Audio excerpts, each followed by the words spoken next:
175, man. There's a couple Let's do of it. really exciting fights this weekend. What Absolutely. what are you most looking forward to?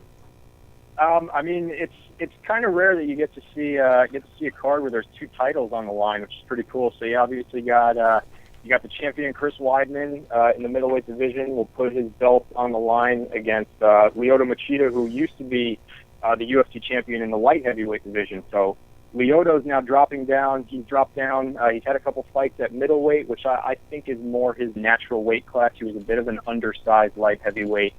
So he'll be dropping down and taking on Chris Weidman, and we will see who leaves the arena with the middleweight belt that night. And before that will be Ronda Rousey and Alexis Davis, who will fight in the 135-pound women's division for the title. Yeah, I've got a few questions for you about Ronda, but first, my boy Joe has a question for you about the Chris Weidman fight. Hey, Jeremy. With Machida, I know much of his career, like you said, he was up a weight class. A lot of that was due to him being friends with Anderson Silva. Am I correct on that? I heard that they were very good friends and they never really wanted to fight each other. They are good friends. They're both Brazilian. They both train out of Black House in LA, as well as the Black House that is down in Brazil. So there definitely was something going on there where they didn't want to fight each other. But now Anderson lost the belt, and I think Lyoto kind of felt that he needed to reinvent himself, which he has done. He's looked incredible. He's unbeaten at middleweight. So now Lyoto is down at middleweight, and we'll get to see him fight for the belt. It'll be pretty cool if he could win it. Not that I'm rooting against Chris or anything, but he will be one of, I believe there's only two other guys who have won two UFC belts in two separate divisions. Randy Couture and then BJ Penn. Yeah, it would be great to see him do it, and Anderson Silva was one of my favorites. So I mean, even though Chris Weidman is the American, champion, I still feel a little sour about some of those losses. So I mean, and Machida he definitely counters really well. Do you think that'll be a big part of the fight when Weidman's coming forward and Machida strikes on walking backwards better than anybody? I feel it's hard to hit people when you're going backwards, but he seems to knock people out doing that. So I mean, can you give me a little insight on that? Yeah, he does. Lyoto is definitely known. He's incredibly elusive. He's incredibly hard to hit, and I think it would be tough to argue against the fact that he's the best counter striker in the UFC, and probably in the world. So it'll be interesting to see how Chris Weidman is able to deal with that.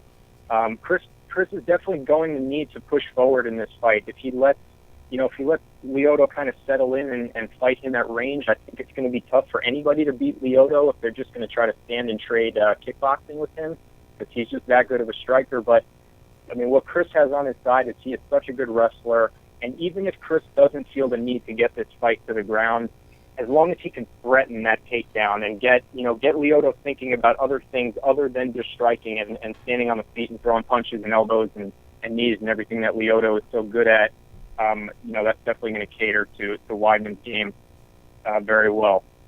Cool, man. I just want to move on to Ronda Rousey versus Alexis Davis. Now, Yep. I'm not going to lie about it, and I've never been shy about it. Ronda Rousey is my favorite fighter, man, and I love watching her fight.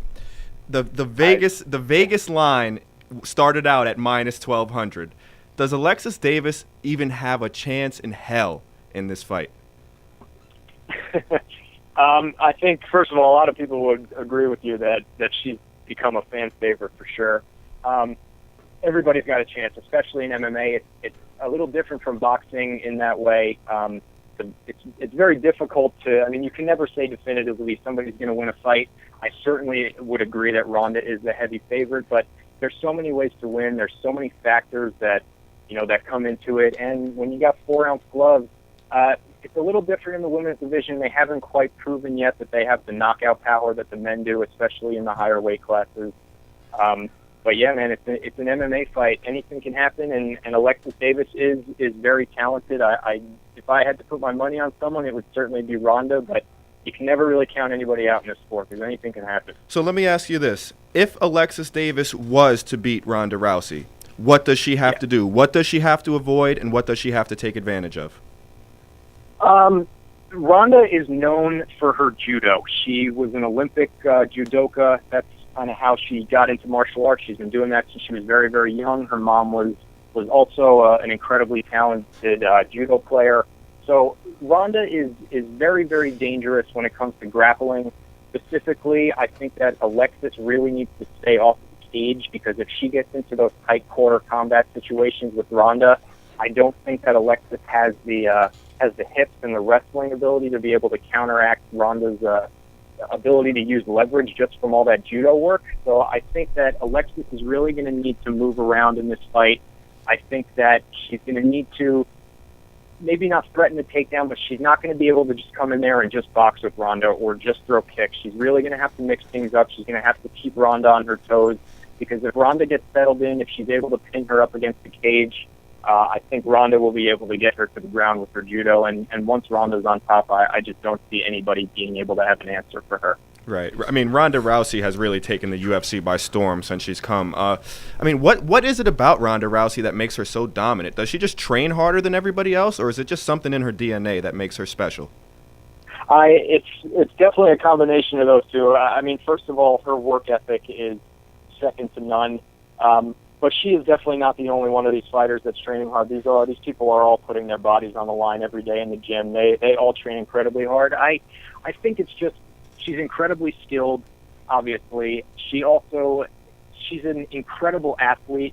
She's very, very muscular. She's, I'm sure you'll notice on Saturday, she's a lot bigger than Alexis Davis, which she has been compared to other fighters, like when she had her first fight against Liz Carmouche. Carmouche is another one. She's incredibly talented, but she's probably a natural 125-pound fighter. I wouldn't be surprised if she went down to 115 pounds. Ronda had a catchweight fight. I think it was her second professional fight, was at 150 pounds. So she's a big, muscular, very fit girl. She's incredibly athletic.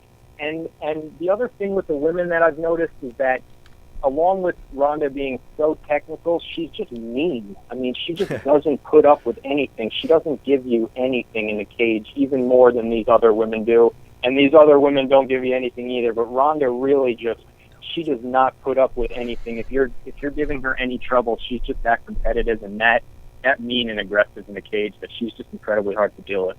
All right, I just got two more questions for you about Ronda, and then we're going to move on to a couple other fights. Just two? Just two more, I promise. Do you think there's anybody in the UFC right now? Well, obviously somebody could beat her, but who do you think in the UFC besides Alexis Davis would have the best shot at her? Who would be the next person you would want to see Ronda Rousey fight if she wins this fight? I think Ronda's pretty much taken out everybody that is a threat to her in this division, assuming she gets past Alexis Davis. The obvious answer is going to be Kat Zingano. Okay. Zingano was very dominant. She looked incredible against Miesha Tate. She's just, the poor girl's had a bunch of issues with injuries, and her husband passed away. But she's got a lot going on outside of the cage. I do expect her to be back, and I think that's the fight to make. So I think that would be the biggest threat to Ronda. That's who I want to see. They're also talking about trying to get Gina Carano back in there, which would be, I don't know if that's a great matchup in terms of fighting, but that's a very marketable matchup at least. So it's got to be. I mean, Kat Zingano, I would like to see her. I was very impressed with Kat Zingano and how aggressive she was. I think she might be the only one who can match Ronda in terms of aggression.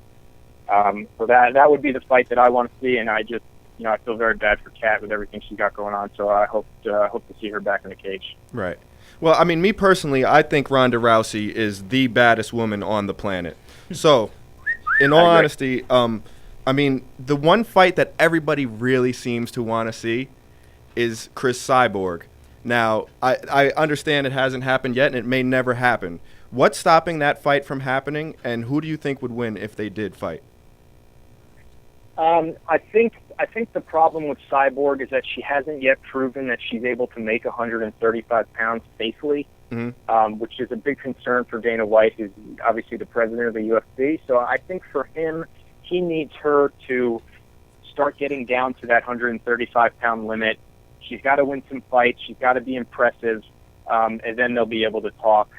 they'll be able to talk about getting her over. It also definitely doesn't help that Cyborg is managed by Tito Ortiz, who is Dana White's arch enemy. Yeah. So that's definitely not helping her either. But yeah, she's incredibly talented.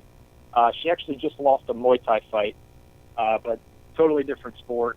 So MMA, she's got to get down to 135 pounds. She's got to prove herself there, and then I'm sure the UFC will consider anything that is marketable and will make them money. Who do you think would win that fight? I, like you, am a huge, huge fan of Ronda, and I don't think anybody in the world can beat her. I'm with you there. Right now. Wow. Jeremy, I got to piggyback that. Cyborg's striking is unbelievable, and Rousey's as good as she is, and she is my favorite women's fighter right now.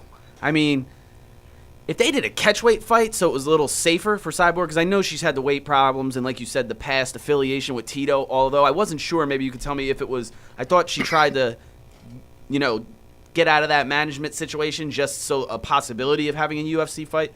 But, I mean, if they had a catchweight fight, don't you think it'd be the toughest striker she went against to date?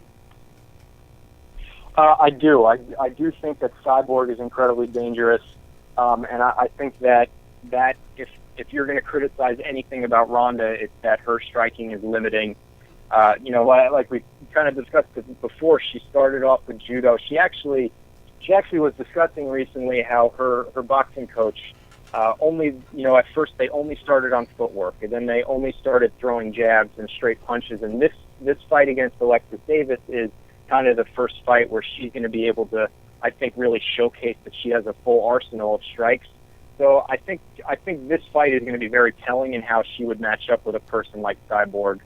But yeah, at the end of the day, I don't think that Ronda could hang with Cyborg in, let's say, a Muay Thai fight. But it's an MMA fight, and in an MMA fight, I think that Ronda will handle anybody, even if it was at a catchweight, because Ronda is certainly cutting a bunch of weight. She is not a small person either.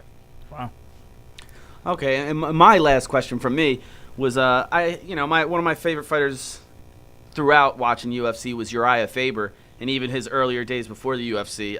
Do you think the California kid, how much does he have left in the tank? I mean, he's got Bruce Leroy, who's going to be a tough opponent, and if he manages to win this, first I want to know if he can, and then if he does, what do you think his career has in store? Because, I mean, I don't really think he's got a shot at Aldo, so what do you think about Uriah Faber?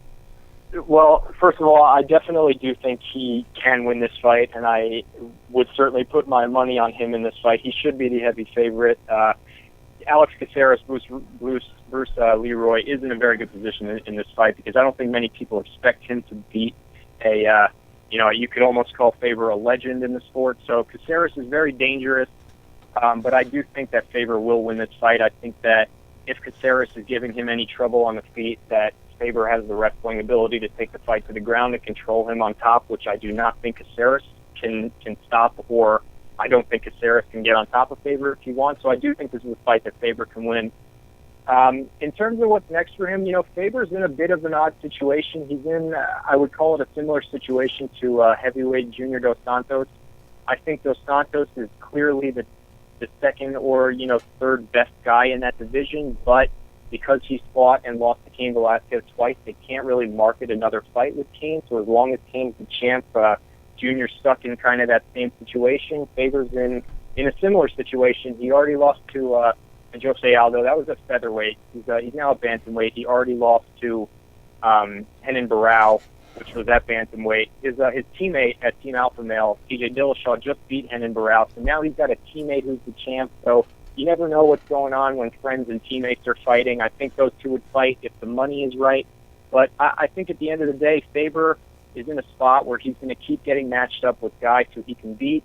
He's still going to make a lot of money, and he's managing a team up in Sacramento now that's very successful, and he's got a clothing company, Torque, and I think the guy's got almost 40 professional fights under his belt. So we'll see how long he can stay hungry, but he's definitely got a lot of options out there if he decides to leave the competitive side of the game. Real quick, just jumping back to the main card real quick. Another one of the fights on the main card that intrigues me is Uriah Hall versus Thiago Santos. Just tell us a little bit about who you expect to win that match and why. I think that will be a a situation where if Uriah Hall is mentally there, I think he will absolutely take the win. They're both very good strikers. Santos is a capoeira guy. I think he had a bunch, 8-10 years of capoeira, so he's a good striker with very good jiu-jitsu as well. I think Uriah is just a vicious striker, and if he comes out aggressive like he did in his last fight against Chris Lieben, I think he will be able to win that fight. But if he comes out kind of hesitant and tentative like he did against Doomsday John Howard, he might be in for a long night. It's a very mental sport. All these guys are incredibly talented, but I think if the best Uriah Hall shows up against the best Thiago Santos on Saturday, Uriah Hall will win. Thanks a lot, Jeremy. Really appreciate you coming on the show. We're up against our break here, man. It was a pleasure to have you on the show. Everybody it, Jeremy. go out and check out intravid.com and TitoCouture.com, and you can also follow them on Twitter at Intravid, at Tito Couture. Yeah, great, guys. I appreciate having me on. Thanks a lot, Thanks a Jeremy. lot, Have a Jeremy. night. And again, guys, that was Jeremy Troy of Intravid.com and TitoCouture.com. and really go check out their websites. There's some really cool stuff up there, and I'm not just saying that because he was just on here. Like, I've been looking at the website all show, and there's some really cool, just like, they're people just like us. They're just hanging out in Las Vegas. They're hanging out in LA. They're some inspirational videos that they put together, and there's some videos of them working out, just whatever. It's a good time. Yeah, it's really a good idea.